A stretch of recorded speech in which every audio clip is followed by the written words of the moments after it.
Hi guys, welcome to our lecture series. अभी तक आप लोगों ने मनी करेंसी क्या होती है, मनी क्या होता है, करेंसी क्या होती है, उनमें उनके बीच में डिफरेंस क्या होता है, एंड लास्ट लेक्चर में आपने पढ़ा कि सेविंग्स एंड इन्वेस्टमेंट्स क्या होती हैं और उनके बीच में डिफरेंस क्या होता है। तो ये 7th लेक्चर में हम लोग अभी बात करने वाले हैं डिफरेंट इन्वेस्टमेंट ऑप्शंस की, कि आप कैसे कैसे डिफरेंट ऑप्शंस होते हैं। तो सबसे पहले हम बात करेंगे क्रिप्टो करेंसी इन्वेस्टमेंट्स। ये सबसे ज़्यादा ट्रेंडिंग है और सबसे ज़्यादा बात हो रही है आज के टाइम में इसकी, बिकॉज सबसे ज़्यादा यील्ड जो है, सबसे ज़्यादा रिटर्न्स हैं, वो यही इन्वेस्टिंग लेकर आ रही है, क्रिप्टो करेंसी इन्वेस्टिंग की। तो सबसे पहले हम ये जानते हैं कि क्रिप्टो करेंसी इन्वेस्टिंग है क्या।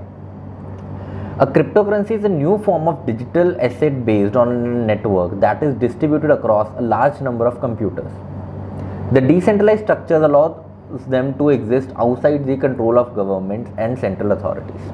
मतलब क्या है इसका कि क्रिप्टो करेंसी एक ऐसा नेटवर्क है जो कि डिफरेंट जो हमारे कंप्यूटर्स हैं उनके बीच में बटा हुआ है। हमने, जब आपको याद हो, हमने अपने फर्स्ट लेक्चर में जिसमें हमने मनी के बारे में बात की थी, उसमें हमने समझा था कि अगर एक डॉक्यूमेंट है जो रिकॉर्ड ऑफ ट्रांजैक्शंस है, हम उसे भी मनी कंसीडर कर सकते हैं। तो क्रिप्टो करेंसी क्या है, वो डिजिटल रिकॉर्ड ऑफ ट्रांजैक्शंस ही है कि ट्रांजैक्शंस हो रहे हैं और उसका डिजिटल रिकॉर्ड जो है उसको हम बोल देते हैं क्रिप्टो करेंसी। तो हमने फर्स्ट लेक्चर में पढ़ा था, राइट।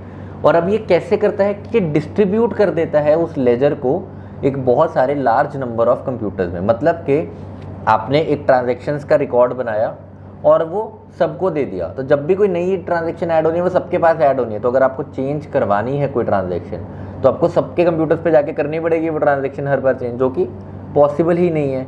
तो ये अपनी सिक्योरिटी, एक वेरीफाइबल रिकॉर्ड, वो वेरीफाई कौन कौन कर सकता है रिकॉर्ड, जिनके पास भी वो डेटा है। फॉर एग्जाम्पल, इसे आसान भाषा में ऐसा समझिए कि मैं एक ट्रांजैक्शन करी, हमने A to B को 10 रुपये दिए, मैंने एक चिट पे लिखा A to B 10 रुपीज़, और मैंने वो 100 चिट्स बनाई और पूरे स्कूल में बांट दी या पूरे अपने ऑफिस में बांट दी। वो 100 चिट्स अब सबके पास हैं। तो अगर मेरे को कभी भी अगर चेंज करने के, अच्छा मेरे मन में आ गया कि मैं A to B को 10 रुपये नहीं दिए थे, मैंने 5 ही दिए थे, 5 मेरे पास ही थे, तो मेरे को सारे 100 स्कूल के बच्चों को दोबारा जाके बोलना पड़ेगा कि गलती हो गई थी, जो कि पॉसिबल नहीं है। वो यकीन ही नहीं करेंगे कैसा हुआ, आप बोलेंगे आपने पहले क्यों ऐसा लिख कर दिया। तो अगर एक रिकॉर्ड बहुत ज़्यादा, अब ये अगर ऐसे लाखों करोड़ों कंप्यूटर्स होंगे तो आपके सामने सिक्योरिटी कितनी ज़्यादा होगी, और वो डिजिटल फॉर्म में, हम जानते भी नहीं है कोई एक्चुअल कंप्यूटर्स किसके पास है। तो जो ये है, ये एक वेरीफाइबल रिकॉर्ड है जो लार्ज नंबर ऑफ कंप्यूटर्स में हम लोग स्टोर करवा देते हैं, जिन्हें हम नोट्स बोलते हैं। टेक्निकल टर्म्स में नहीं जाते, बस ऐसे समझिए कि एक रिकॉर्ड है जो एक लार्ज नंबर ऑफ कंप्यूटर्स के पास है, जो इसे वेरीफाइबल बनाता है। इसका सबसे बड़ा फ़ायदा क्या है कि ये जो गवर्नमेंट्स हैं और सेंट्रल अथॉरिटीज़ हैं, ये इनके कंट्रोल के भी बाहर है। इन्हें कोई भी ये सेंट्रल अथॉरिटीज़, गवर्नमेंट या सेंट्रल अथॉरिटीज़ कंट्रोल नहीं करती।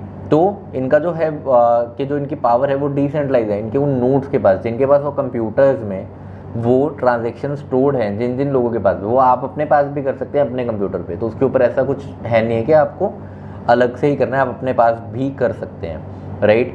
तो अगर आपके पास वो है पावर, तो उससे आप ये आपका कोई भी आपसे वो चेंज नहीं करवा सकता, और आपके पास तो कोई भी गवर्नमेंट इंटरवीन नहीं कर सकती, गवर्नमेंट के पास वो पावर नहीं है, कोई भी सेंट्रल अथॉरिटी के पास पावर नहीं है। जो क्रिप्टो करेंसी वर्ड है वो बेसिकली क्रिप्टोग्राफी से आता है, जो कि एक इंक्रिप्शन टेक्निक है जो हम क्रिप्टो करेंसी में यूज़ करते हैं, राइट। तो उसको हम बोलते हैं क्रिप्टोग्राफी। और जो डेटा है, जो मैंने आपको बोला था ना, वेरीफाइबल रिकॉर्ड्स है जो सबके पास जा रही है, जो मैंने चिट्स वाली एग्जांपल दी थी, जैसे वो चिट्स हैं, तो वो क्या है, वो ब्लॉकचेन है, यानी कि ब्लॉक्स ऑफ ट्रांजैक्शंस हैं जो इंटरनेट पे और हमारा डिजिटली स्टोर्ड हैं। सारी ट्रांजैक्शंस ब्लॉक्स में, 10-10 मिनट के ब्लॉक्स में स्टोर है, कि हर 10 मिनट में जितनी ट्रांजैक्शन होती है उसका एक ब्लॉक बनाते हैं और उसे डालते हैं। ऐसा समझिए कि एक डायरी है ब्लॉकचेन, और उसमें हर एक पेज एक ब्लॉक है। तो हर एक के बाद सेकंड पेज आता है, सेकंड के बाद थर्ड पेज आता है, और उसका सीक्वेंस भी चेंज नहीं हो सकता।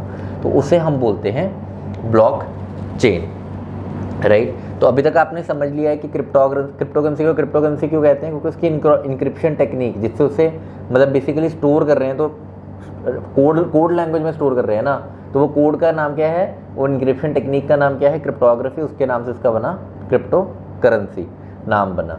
और ये एक डिजिटल वेरीफाइबल रिकॉर्ड है। बिटकॉइन अपने आप में, क्रिप्टो करेंसी अपने आप में एक रिकॉर्ड होता है जो डिजिटली स्टोर होता है मल्टीपल कंप्यूटर्स में या मल्टीपल नेटवर्क्स में, राइट। और इसको गवर्नमेंट और सेंट्रल अथॉरिटीज़ कंट्रोल नहीं करती।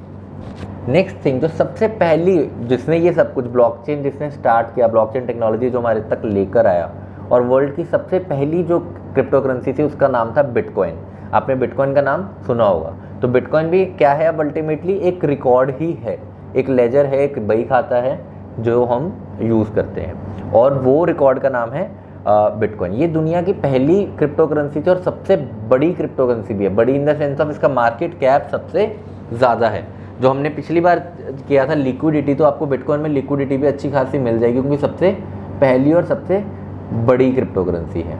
और दूसरी बात क्या है कि जो इसका सप्लाई है वो टोटल हमें पता है कि 21 मिलियन बिटकॉइन ही बन सकते हैं, उससे ज़्यादा बिटकॉइन बन ही नहीं सकते, वो कोड ही इस तरह से हुआ है। तो ये एक बहुत ही बड़ी चीज़ है, यानी कि अगर आप एंट्रीज करेंगे ट्रांजेक्शन्स में तो टोटल एंट्रीज सिर्फ 21 मिलियन की हो सकती है। अगर पूरी दुनिया के बिटकॉइंस प्लस करेंगे हर अकाउंट के तो 21 मिलियन ही हो सकते हैं। तो फिएट में क्या है कि हम जितने मर्जी नई करेंसी प्रिंट कर सकते हैं, जो सबसे बड़ी प्रॉब्लम है इन्फ्लेशन जिसे कहते हैं। बिटकॉइन में वो वाली प्रॉब्लम नहीं है। इन्फ्लेशन क्या होता है कि सप्लाई ऑफ मनी, कि जब मनी और या करेंसी नई नई प्रिंट होकर हम लोग लेकर आते रहते हैं तो उसे हम बोलते हैं, जब वो सप्लाई बढ़ जाती है करेंसी की तो उसे हम बोलते हैं इन्फ्लेशन, या मनी की भी। तो बिटकॉइन में इन्फ्लेशन काफ़ी कम है, गोल्ड में भी इन्फ्लेशन काफ़ी कम है, क्योंकि अर्थ में जितना गोल्ड है उतना ही है। आप नया गोल्ड तो नहीं बना सकते, जितना हर साल माइन कर सकते हो उतना ही माइन कर सकते हो। बिटकॉइन का भी केस सिमिलर है कि जितना बिटकॉइन दुनिया में है उतना ही है, आप नया नहीं बना सकते और नहीं बना सकते। देयर इज़ 21 मिलियन जो धीरे धीरे करके सप्लाई में आता रहेगा, राइट। इसकी टेक्निकलिटीज़ में नहीं जाते because this is introductory course, but आपको आई एम श्योर आइडिया लग गया कि बिटकॉइन पहली और सबसे बड़ी करेंसी है और ये वेरीफाइबल रिकॉर्ड ही है, और इसकी जो सप्लाई है वो लिमिटेड है, जो इसको वैल्यू अल्टीमेटली देगी।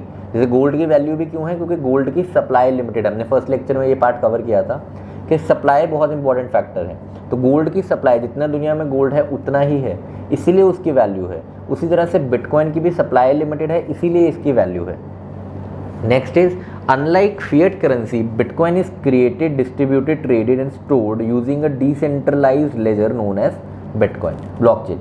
तो हमने ब्लॉकचेन ऑलरेडी पढ़ लिया है कि अब ये बहुत भारी भारी वर्ड है। सबसे पहला क्या है, bitcoin is creating on distributed. Distributed क्यों, क्योंकि हमने पहले जैसे अभी जाना कि वो अलग अलग कंप्यूटर्स पे स्टोर कर देता है इस ट्रांजेक्शन्स को, तो डिस्ट्रीब्यूट हो गया। दूसरा ट्रेडेड, कि हम उसे ट्रेड कर सकते हैं, एक्सचेंज कर सकते हैं बिना किसी सेंट्रल अथॉरिटी के। तीसरा स्टोर्ड, कि जो ट्रांजेक्शन्स हैं वो ट्रांजेक्शन्स में ही उसकी वैल्यू स्टोर्ड है on a decentralised ledger. Decentralised मतलब कि जिसमें कोई सेंट्रल बॉडी ना हो, कोई गवर्नमेंट की इंटरफेरेंस ना हो, उसको decentralised ledger system. Ledger system is again जो हमारा एंट्री सिस्टम था, वेरीफाइबल रिकॉर्ड, जो रिकॉर्ड्स हैं उसी को लेजर बोलते हैं, जिसे हिंदी में बही खाता भी बोलते हैं, नोन एज ब्लॉकचेन। तो बहुत ही सिंपल है, क्या क्या मतलब है, डिस्ट्रीब्यूटेड, ट्रेडेड होना चाहिए, और डिसेंट्रलाइज्ड है, और क्या नाम है हमारा, स्टोर्ड है, जिसका नाम है ब्लॉकचेन, राइट। तो अब आपको इसका एक बेसिक आइडिया लग गया है। जो क्रिप्टो इन्वेस्टिंग है दुनिया में सबसे ज़्यादा तेज़ी से बढ़ रही है और इसने बहुत ज़्यादा ग्रोथ की है।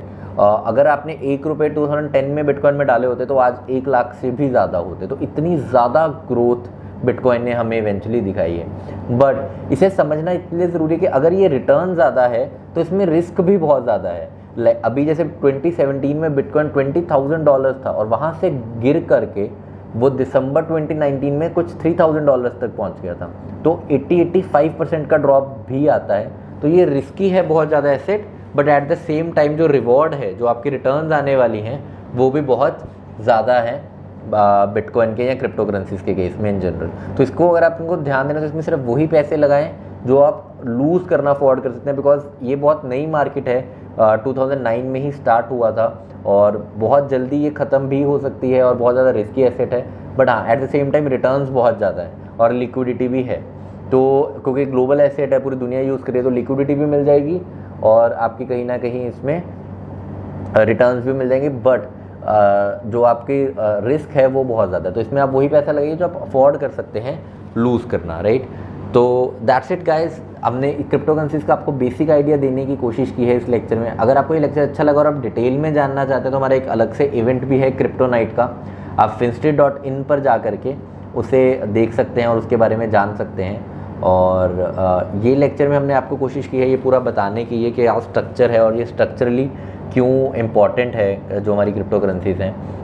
तो इसके बारे में इतना ही था। और नेक्स्ट लेक्चर में हम बात करने वाले हैं और इन्वेस्टमेंट ऑप्शंस की, राइट। तो आप स्टे ट्यून रहिए। नेक्स्ट लेक्चर में हम बात करेंगे स्टॉक्स के बारे में कि स्टॉक मार्केट्स क्या हैं, स्टॉक्स क्या होते हैं, और उसके बारे में आपको बताने की कोशिश करेंगे। Thank you guys.